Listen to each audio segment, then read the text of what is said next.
Welcome student. आज हम लोग पढ़ेंगे पाठ 3 नटखट मंकू। तो सबसे पहले हम लोग देखते हैं पाठ पर इसमें क्या लिखा हुआ है। बच्चों, कभी कभी शरारत करने में कोई बुराई नहीं, क्योंकि बच्चे स्वभाव में शरारती होते ही हैं।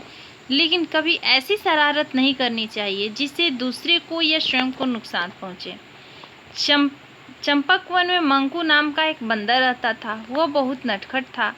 चंपकवन के सभी पशु पक्षी उसकी शरारतों से बहुत परेशान रहते थे। उसके माता पिता दिन रात उसे शरारत करने से मना करते थे, परंतु मंकू की समझ में कुछ नहीं आता था।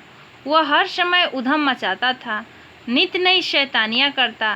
कभी पेड़ों पर चढ़ता और उसकी टहनियाँ तोड़ डालता, पत्ते नोच लेता, फलों को तोड़ता, उसका कचूमर बनाता, फूलों की पंखुड़ियाँ बिखेर देता, छोटे पशुओं को अपनी पंजों से मारता, पक्षियों के पंख खींचकर भाग जाता।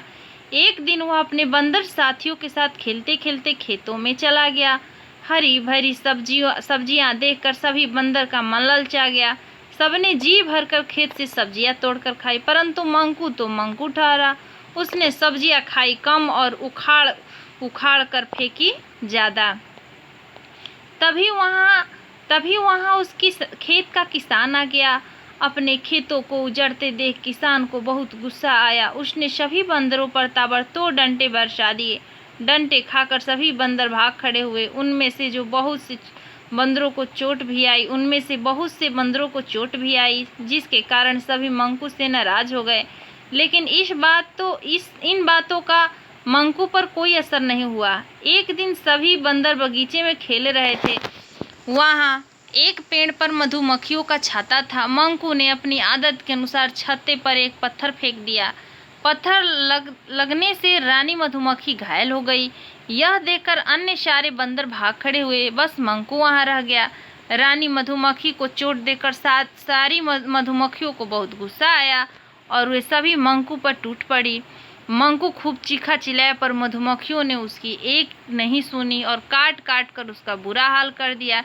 इस घटना के बाद मंकू को सबक मिल चुका था। उसे ये बात समझ में आ गई कि उसकी शैतानियों का उसे कितना बुरा परिणाम भुगतना पड़ सकता है। उसने भविष्य में फिर कभी शरारत न करने की कसम खा ली। तो बच्चों, इस कहानी से हमें ये शिक्षा मिलती है कि कभी ऐसी कोई शरारत नहीं करना चाहिए जिससे दूसरे को कष्ट पहुँचे, हानि हो, या खुद को, अपने आप को, स्वयं को उससे दुख पहुँचे या अपने आप को उससे कष्ट हो। हमेशा अच्छा काम करना चाहिए, दूसरे की मदद करना चाहिए, जिससे आपसे सभी लोग, आपके दोस्त लोग खुश हो, आपके घर वाले, आपके अगल बगल, आपके पड़ोसी आपसे सब खुश हो। धन्यवाद।